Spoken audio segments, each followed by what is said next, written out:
नमस्कार, the leader Hindi के Bareilly bulletin में आपका स्वागत है। मैं हूं आपके साथ अब्दुल रस्तोगी। आइए फटाफट अंदाज में जानते हैं कि आज बरेली में दिन भर क्या रहा।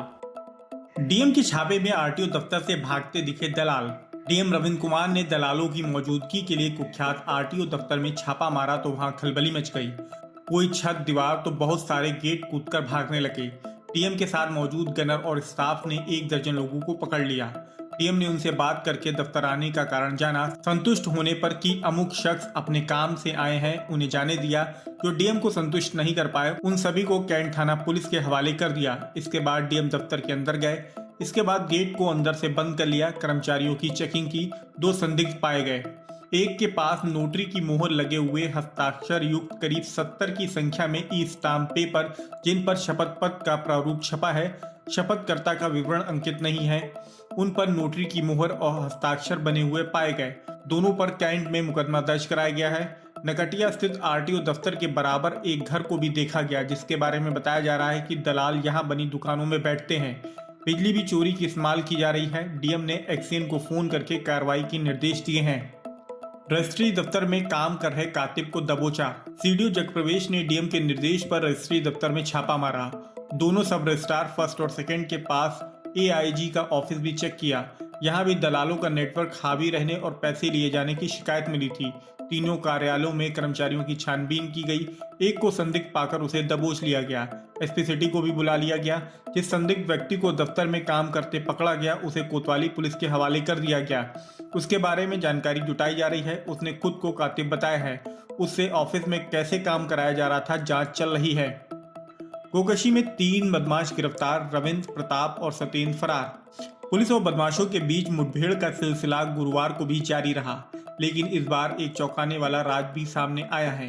देवरनिया थाने के प्रभारी निरीक्षक देवेंद्र धामा रोहली मोड़ के पास टीम के साथ मौजूद थे। यहाँ पुलिस की गोकशी में शामिल अभियुक्तों से मुठभेड़ हो गई।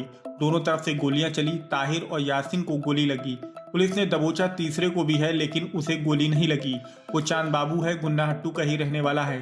दरोगा मनोज कुमार और सिपाही अंकित भाटी भी इस दौरान घायल हुए हैं। पूछताछ में चांद बाबू ने बताया कि गोकशी में उसके साथ शरीफ नगर के रविंद्र सिंह, प्रताप सिंह, सत्येंद्र और जादवपुर का मोहम्मद शादाब और गुन्नाहट्टू का बबलू भी शामिल था। ये सभी पुलिस के हत्थे नहीं आ सके, फरार हैं। गौसगंज में अब एक और बड़ी कार्रवाई की तैयारी। शाही थाने के गांव गौसगंज में अब एक और बड़ी कार्रवाई की रूपरेखा एसएसपी अनुराग आर की तरफ से तैयार की गई है। यह वही गांव है जहां मुहर्रम के 2 दिन बाद सांप्रदायिक टकराव हुआ था। एक पक्ष के घरों पर हमला बोल दिया गया था, जिसमें पूर्व प्रधान हीरालाल के घायल बेटे तेजपाल की इलाज के दौरान मौत हो गई है। उसकी अंत्येष्टि से पहले गांव में दूसरे समुदाय के 10 घरों को बुलडोजर से तोड़ दिया गया था। अब एसएसपी सभी आरोपियों और उनके रिश्तेदारों के शस्त्र लाइसेंस निरस्त कराने के साथ साथ गुंडा और गैंगस्टर एक्ट के तहत कार्रवाई की भी बात कह रहे हैं। प्राइवेट बस में ट्रक ने मारी टक्कर, एक की मौत। पुणे से सवारी लेकर दिल्ली जा रही प्राइवेट बस में बीसलपुर मार्ग पर ग्राम दौलतपुर मोड़ पर ट्रक ने टक्कर मार दी। इससे सवारियां चिल्लाने लगी। ट्रक फरार हो गया। सूचना मिलने पर भूता थाने से पुलिस पहुंच गई। बस में फंसे लोगों को बाहर निकाला गया। तब तक नारायणपुर के 16 वर्षीय ईशान की मौत हो चुकी थी। उसके पिता शकील और बहन सुहाना, गुड्डी देवी, दिलशाद, उनकी बेटी शबनम, सोनी, अफजाल, मुस्कान घायल हैं। बस के चालक और परिचालक हादसे के बाद फरार हो गए। पुलिस ने बस को कब्जे में ले लिया है। खेत पर घूमने गए युवक की तालाब में जिंदगी खत्म। थानाशाही के गांव आनंदपुर का रहने वाला धर्मेंद्र गुजरी शाम घर से खाना खाने के बाद खेत पर जाने की बात कहकर निकला था। उसके पास टॉर्च भी थी। जब सुबह तक वह घर नहीं लौटा तो उसकी तलाश की गई। उसका शव गांव में ही कुछ दूरी पर डबरी तालाब में मिला। परिवार वालों का आरोप है कि उसे मारकर तालाब में फेंका गया है। पुलिस मामले की तह तक पहुंचने के लिए शव का पोस्टमार्टम करा रही है। उसके बाद ही इस मामले में कार्रवाई की दिशा तय होगी। बहाल नहीं किए गए आईएमसी प्रवक्ता और मीडिया प्रभारी। ऑल इंडिया इत्तेहाद मिल्लत काउंसिल के अध्यक्ष मौलाना तौकीर रजा खान ने 7 दिन गुजरने के बाद अभी प्रवक्ता डॉक्टर नफीस खान और मीडिया प्रभारी मुनीर इदरीसी को बहाल नहीं किया है। दोनों के खिलाफ निलंबन की कार्रवाई सामूहिक निकाह के स्थगन की सूचना मौलाना की सहमति के बगैर मीडिया को जारी करने पर की गई थी।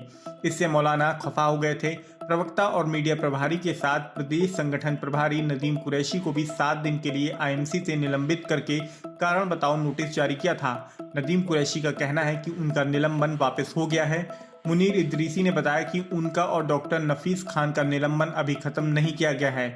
उन्होंने मीडिया से अनुरोध किया है कि आईएमसी से जुड़ी खबरें पुष्टि के बाद ही चलाएं। कांग्रेस नेता मुन्ना कुरैशी के परिवार पर किला में मुकदमा। मलूकपुर में मोहल्ला बाजदारान के रहने वाले कांग्रेस नेता सलीम कुरैशी उर्फ मुन्ना के भतीजे समीर कुरैशी, पत्नी सुल्ताना शमा अनस के खिलाफ किला थाने में मुकदमा दर्ज किया गया है।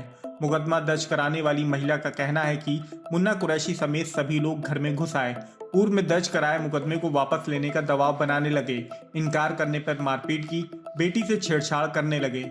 महिला की तरफ से दी गई तहरीर में मुन्ना कुरैशी का भी नाम है, लेकिन पुलिस ने उन्हें नामजद नहीं किया है। यह मुकदमा धारा 333, 115, 76 और 351 के तहत दर्ज किया गया है।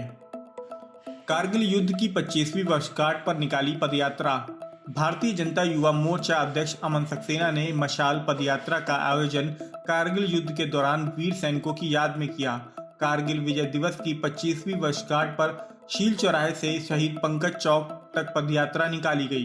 यात्रा में जयदीप चौधरी, कमल गुप्ता, अर्जुन रस्तोगी, हिमांशु धर्मू, नीतीश मौर्य, दिव्यांश आदि मौजूद रहे। बदायूं के जिंदा शख्स का बरेली में करा दिया पोस्टमार्टम। एसएसपी दफ्तर में आज बहुत ही चौंकाने वाला मामला सामने आया। रातागंज के गांव गुलड़िया के रहने वाले मनोहर का कहना है कि बतौर फॉलोवर खाना इत्यादि बनाते हैं। उनके नाम खेती की जमीन भी है। भाई मुन्ना लाल इस जमीन के पीछे उनका दुश्मन हो गया। उससे बचने के लिए वो मड़ी पर जाकर रहने लगे। इस बीच उनके भाई ने बरेली में एक अज्ञात लाश की शनाख्त मुझे बताकर कर दी, जिसका पोस्टमार्टम भी बतौर मनोहर किया गया। बाद में शव कब्जे में लेकर उसका अंतिम संस्कार किया। उसके बाद कुछ लोगों को मेरी हत्या में भी फंसा दिया। यह सब जमीन हड़पने के लिए किया गया। एसएसपी को पत्र सौंपकर मनोहर ने कार्रवाई की मांग की है। फिलहाल आज के बरेली बुलेटिन में इतना ही। बरेली से जुड़ी ऐसी ही अन्य अपडेट्स पाने के लिए द लीडर हिंदी को सब्सक्राइब करना बिल्कुल ना भूलें।